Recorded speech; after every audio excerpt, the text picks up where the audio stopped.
Hello, ladies and gentlemen. Welcome to another episode of AI Machines and Marketer Show. And our today's topic is account-based marketing success with AI ICP, smarter targeting for modern teams.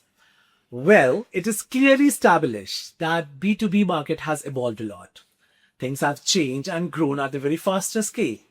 But there are still teams which operate on the static ICPs, which actually no longer defines or justifies the actual buying behavior. Market shifts, intent signal changes, and most importantly, decision cycle turning more complex. There is one thing that remains constant, and that is targeting. Well, to understand better, our today's discussion is based on how AI driven dynamic ICP is changing the face of account based marketing. We will also challenge some static or some conventional ICP convention modes where data force falls short, and we also will understand what it takes to make a ICP a standard or a trusted operating system for sales, marketing, and revenue operations. Well, I'm pleased to be joined by one of our seasoned speaker who brings strong hands-on experience in account-based marketing, data-driven growth, and AI-powered targeting. Please welcome Mr. Arpit Srivastava, Vice President of Growth Marketing and Analytics at Growth Natives. Well, welcome, Arpit. So, Arpit, I think this is like, again, I will say a homecoming. How are you feeling today? Always feel great. It is always a great feeling to have this kind of show, and this initiative definitely is helping the whole audience. So I'm really excited about it. Definitely, definitely. And I think the best thing in the world is to enlighten the people around there. And what you give as a answers, that turns out to be the solution for so many. So first of all, thank you so much for joining us today. Yeah. So are you ready? Shall we start with our questions? Yes. Let's go. Okay. So ladies and gentlemen, please be with us and bear us because something exciting, some good answers are on its way. Well, Arpit, my first question to you is, what do most go-to marketer get confused or get wrong about ICP today? Yeah.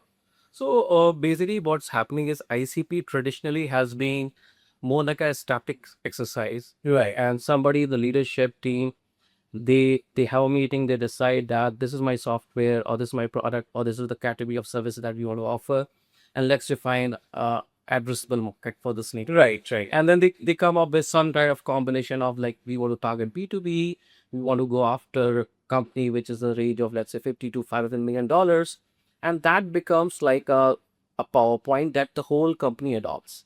And then just because it came for the top, no one questions it. Right. And that's where the problem becomes. It becomes a de facto kind of a definition, which I think is wrong, given things are changing so fast. And for every business, the ICP needs to be more dynamic in nature. And I think today we want to cover some of the nuances that are associated with, and some of the benefits of just thinking about ICP in more dynamic context. Right.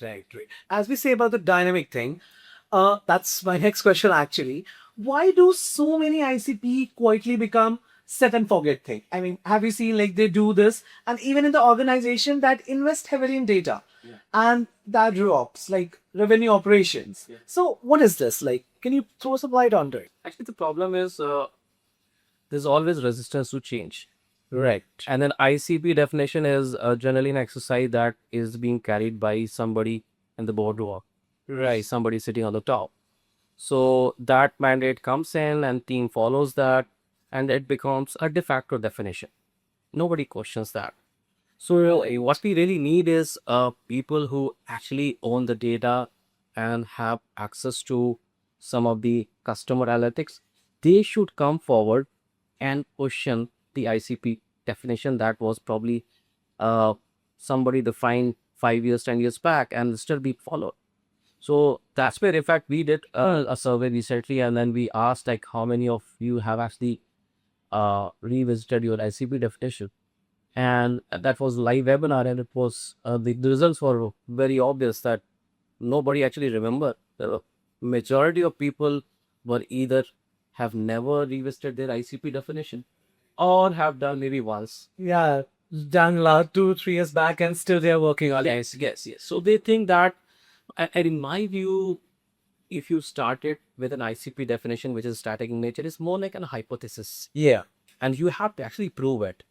So there are like two school of thoughts when we do any kind of market sizing or when we do TAM analysis. One is more like top-down approach, Right. where you identify certain traits of company that sort of fits the kind of software solution or services that you're offering, and then you think that that would be a good market for you. Right. And that's fine. If I talk about when we started the growth, we also came up with some ICP definition, and we thought that a mid-market company who have got good digital marketing budget are based out of US in the range of $500 to $500 million, they could be perfect match for us. And that was, we were confident. But what we realized as we get into the market, we found that agencies could be a great fit. Right. Right. Obviously, you have to start from somewhere, but as you get more signals from market and your own customer data, that should be the driving point of your ICP definitions. Right. As an insight we got early on that agencies could be great fit was based on actual market signals. But if you think from more bigger perspective or bigger companies, like say who are having, let's say, 5 to 5,000 customers, sitting on a gold mine of data. There is just somebody has to drill down and identify those patterns and then surface that to the leadership and then question that de facto ICB definition. Look, lot has changed in the last 5 years. Let's reuse it. That's how I think it can be a question and can be made more like a constructive discussion and Right. help organization. Yeah, and actually, this is somehow you also answered my the next question. Like, ICP should be based on evidences, not assumptions. So, can you throw more light on we talk about the evidences Yes. that actually looks in practice? Yeah. So, like I said, your customer data is going to give you a lot of insights. So, what you need to find out is who are my customers who are actually not just a good but great customers. Right. Customers that are driving growth, Hmm. who are highly profitable. Definitely. Right. Just because you were able to close something and you got revenue, it's not a sufficient condition. Right. So some of the very basic, I would say, growth criteria could be: did that customer bought at least 2 or 3 times? Because first type can be coincidence. Right. Second can be that maybe they liked it and they're still evaluating. Very easily. Right. And likewise, did they bought multiple products? What is their adoption score? Right. Are they really utilizing your product or Whatever. whatever you're offering? Some of those insights, and then what is the customer lifetime value in general? Right, higher this customer lifetime value, that is a signal that those are your growth levers, growth factors. Definitely. So you need to come up with a framework, and then some of those data points would be customer lifetime value. Did they purchase multiple products? How was the sales cycle? For example, it took 12 months versus 6 months, right? Yeah. That means that sales efficiency could be one metric you can track. And when you club this all together, you have now identified certain accounts that were having these signals. Right. And in our experience, what we have noticed is that generally 20 to 30% of your accounts will be driving 80 to 90% of your revenue. So that becomes like an real evidence for you, because now you're talking about a revenue based or revenue backed ICP versus some hypothesis or some assumption, or actually it came from a hippo or Right. highly paid person's opinion, right? So I think that's how we should start considering the whole ICP definition, and that's the starting point. Right. So my team says that they try to make ICP more data driven.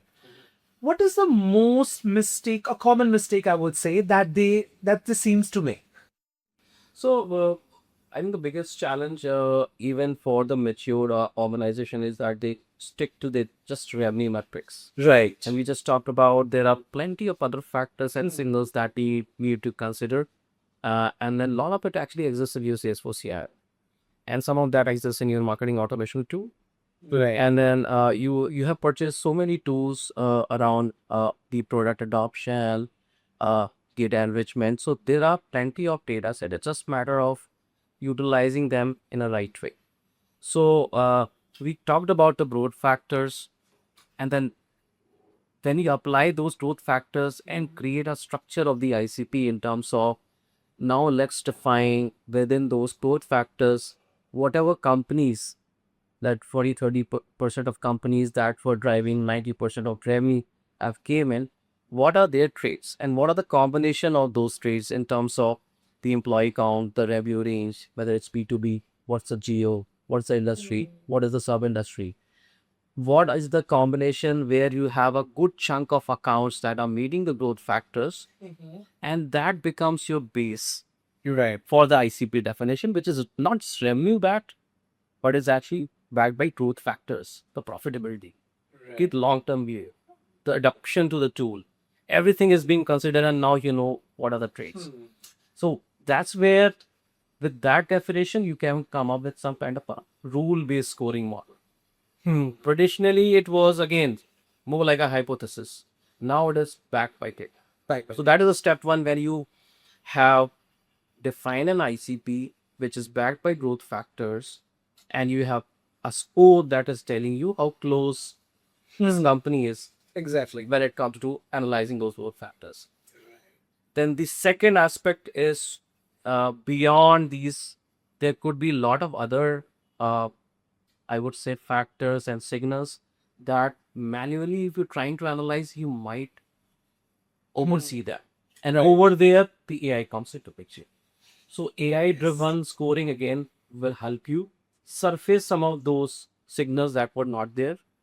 And then a third area could be more like a similarity score where you know these are my growth companies. Right. And now you're able to do some kind of a lookalike modeling and identify similar companies that you can go after. Right. So now you have the static ICP score, which is backed by some of the growth factors. You have got AI score, you've got similarity score, and if you can club this three together and create a hybrid score, that is going to be very powerful and highly data-driven because you are combining all the aspects possible. Right. You're trying to utilize all the data that is lying in your CRM system and other systems that it passes to. Right. Well, that's a good connection. Well explained. So, Arpit, like, how do leaders know whether the ICP is or the ICP model is actually credible and not just analytically sophisticated?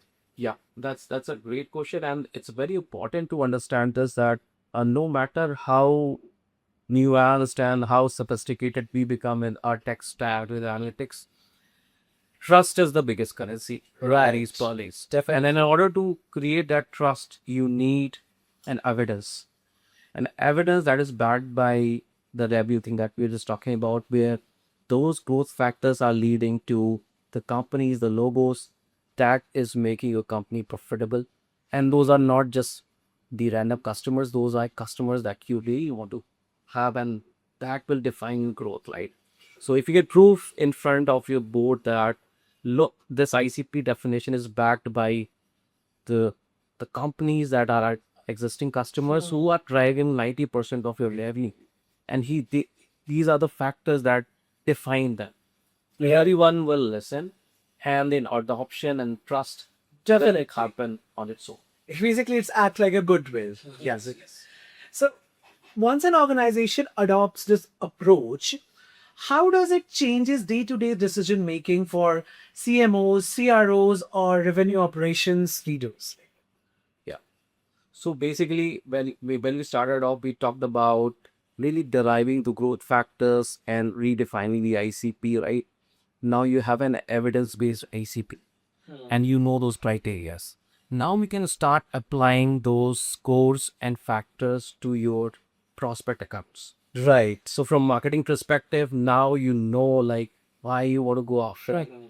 Out of let's say your 100,000 company's marketing database, you want to go after 2,500 companies only because you know they have potential to drive at least 70-80% of growth. Right. That becomes your step one. And then as you are aware about their traits, their growth factors, some of the firmographics, technographics, the integrations, all those aspects, your ability to personalize those campaigns again would be far more superior, right? Right. Now, coming from the sales perspective, because you have some good context about these accounts, sales team is now confident because all the revenue team, whether it's marketing, sales, or account management, they are standard with that hybrid score that you just talked about. So everyone is pretty aligned. Now, the conversations that they have, the kind of collaterals that marketing team will share with the sales, everything will come into one synergy. And that's where the power will kick in, and you will be able to solve, and you'll be able to close faster. Development. You will be able to personalize and give better experience. So all in all, it's a win-win. And that situation. Well, so that's bringing me to the last question of the today's chat, Arpit. So tell me one thing: if a leading team or a leadership team wanted to take one concrete step tomorrow, and well, that's a hypothetical question though, what should they do first to preserve test their current ICP? Yeah, that's a great question. I think the starting problem is always a problem. Definitely. It's true for life, it's true for ICP as well. Definitely. So the first thing everyone has to do is do the audit of the current state of the data.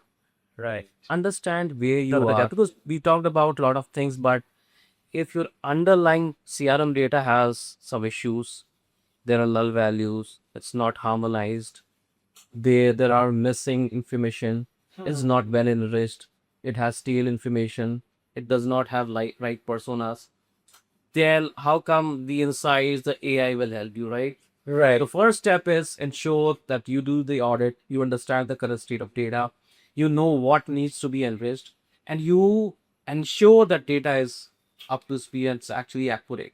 Right. And then second step would be, don't start with your prospect database, start with your customer. I think in the beginning I mentioned that if you have, let's say, 500 to 5,000 customers, you're already sitting on a gold mine of data. Right. Customers should redefine the ICP. What were the signals that actually led to those shorter sales cycle, higher customer lifetime value, multiple products sold, right? All those things will matter. And so you define those customers and identify those top 20-30% of accounts, define the traits and growth factors, define the ICP again, and from there you then apply it for your prospect database. The problem is that you always start with your prospects. Everyone wants that great list that they can send.